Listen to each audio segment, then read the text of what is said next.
Alright, so today we're going to go over replacement of the circuit board and the switch for the Z1. So I'm gonna start with the 2mm screwdriver. I'm gonna take off the switch first,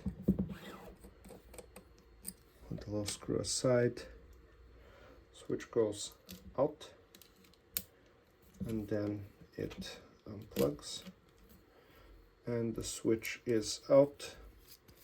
Then this nut gets unscrewed and the switch comes out like so. This one can go in the garbage. This is the new switch with the gray heat shrink on it. So the switch goes in to the bracket like this, red leg pointing up, and then I'm gonna make sure that the switch actually seats all the way into the bracket. Could be a little tight fit. Make sure it is fully in, and then the nut goes on. This nut is directional, so there is a little chamfer the outside of it. I'm just gonna go ahead and thread it all the way. So this assembly is done. I'm gonna put it on the side. Focus on the motor. Now the 3mm screwdrivers, and by the way, your screwdrivers do come short, so they fit in the case. They can be extended. So with the 2mm one, and mine is wrapped in tape, just it's a little more comfortable for me. Work with these a lot. So with the 2mm one, unscrew the hex nut, and they can be extended. There's actually a little flat area here, and if you fit it under the set screw like so, these would become very sturdy. So anyways, I'm gonna take off the 4 screw from this mounting plate. I'll take off the 4 screws, and then the mounting plate is gonna come out right after that.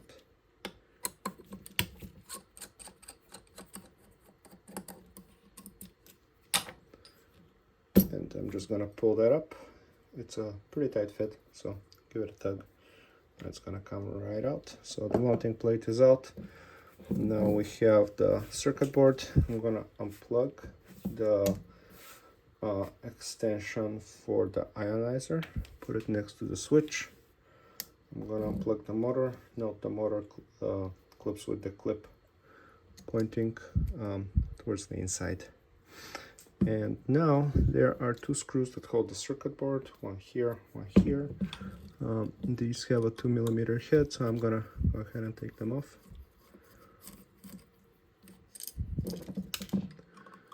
Alrighty.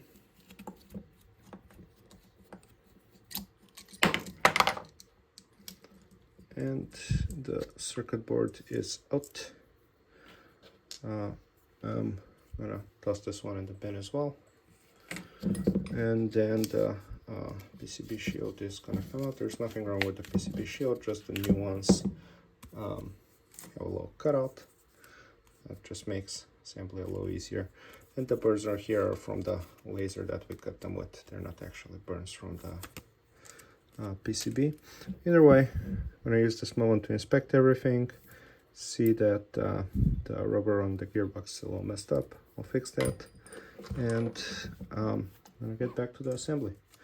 So PCB shield, these are cut out from a roll, so they do have a slight curve. I usually put them curved down, just so they sit a little neater. I align them over the holes. There we go. New PCB goes right in, and the plug for the PCB is gonna point towards the cable. I'm gonna get the little screws. Those have 2mm heads, and get them right in.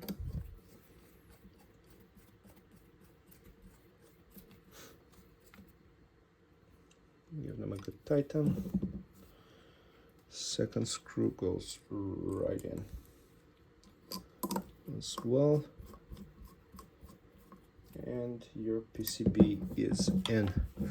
Now I got a pretty good advice to actually add some braiding around the motor cable. That's heat resistant braiding, so this is the one that we went with. It expands like this, so if you push it together it expands. So the one that you got is going to expand. You can slide it over the motor plug, and then electrical tape the ends of it, because the ends do tend to fray pretty easily actually. So just tape them and insert them over the motor cable, and then your cable is gonna take it under the board, and it's gonna come right through the slit and plug just like this. Again, clip pointing towards the inside, and your cable is actually going to have some braiding over it.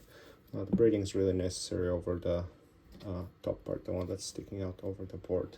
Since this component does run hot, this is the inrush current limiter actually, and it is supposed to run hot. That's the way that component works. I'm gonna check that my fuse is actually all the way in. This one wasn't, so I'm gonna use that moment to snap it. It's not gonna do anything if it's not snapped, it's just good practice.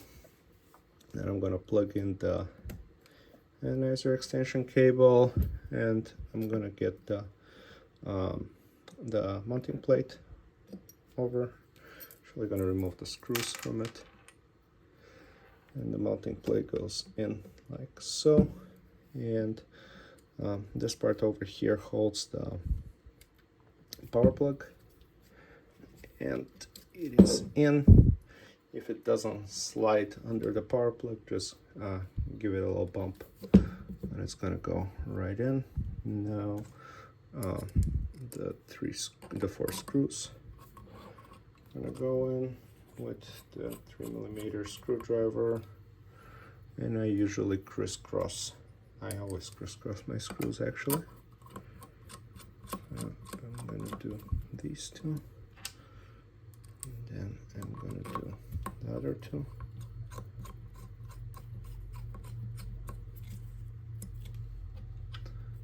And after all the screws are done, I'm just gonna go ahead and give them a good tighten and double check my work. There we go. Now these are in. Next is the switch that we assembled earlier. That goes with this little screw over here. Actually, before the switch, there is a piece of tape that I forgot to mention that is provided with the kit that I sent out, and that is silicone electrical tape. It's some pretty nice stuff. It's got very high voltage resistance. It's this Scotch, whichever one. Anyways, it's used to wrap high voltage wire, so it's pretty good tape. So just stick a piece right under the switch, just for extra safety. I think that's a good practice, and we're actually going to be doing it from now on going forward. Anyways, add the piece of tape right over here under the switch. Next, the switch goes in, so you can plug it in first.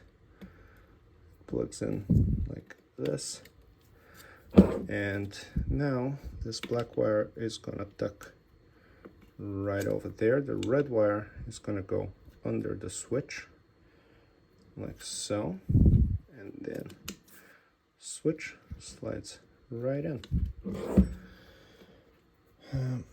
Now we're gonna use the little screw with the 2mm screwdriver. There we go. I'm gonna get this nice and tight, and I'm gonna double check my work, make sure no wires are touching. The red wire is under the switch like so. I'm gonna tuck this black wire in, and I'm also gonna use the opportunity to get this ionizer cable through its little opening, and I usually use tweezers for that, or if I'm lucky, the cable is gonna go out like this. If you can't get the cable through, no big deal, just take off these two screws, the plate comes right off, get the ionizer cable through, and put the plate back on. So my motor assembly is actually complete at this point. I'm gonna triple check my work, make sure everything looks good, nothing is touching, all my cables are right, and I am gonna go ahead and finish this assembly. So next steps, I have my 5 screws ready. I'm gonna plug in the ionizer.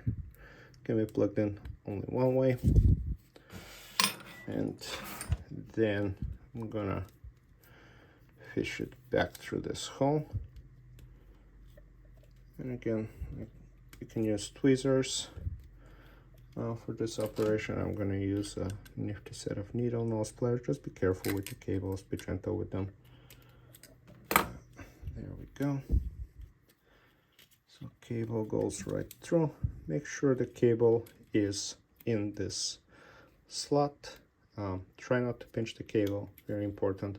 So I keep on pulling on the cable while I do the assembly. I'm going to turn the shaft, engage the key, and the key is engaged. Pull on the cable and get the assembly in. Next, top screw goes in. These are with the 2.5 millimeter screwdriver.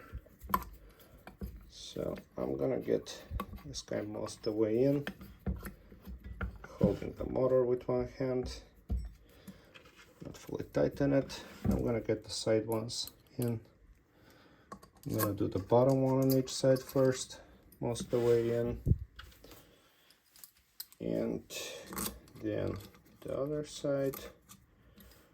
And then I'm gonna go ahead and get the middle ones in. Oops. There we go. And now you can tighten these up as well. And I'm gonna get the other middle one in. And I can start tightening, tighten the top, tighten the bottom ones. Double check my work on the middle ones. And it is good to go. Now, at this point, you're gonna get the rear cover on, and that is pretty much the last step. So, I'm gonna slide the cover partially in. I'm gonna make sure you tuck the motor cable under the shield through the slot. It is tucked in there, and I'm gonna make sure you don't catch it with the cover. So just like this, and there we go. We're gonna look on the other side, and we're gonna notice the ionizer cable is sticking out, and we are gonna tuck it in right under that mounting plate, so it is nice and hidden in there. And then turn to this side and make sure I don't pinch any cables while this cover goes in. And that is that. And at this point you can add the 2 rear screws, and you should be good to go.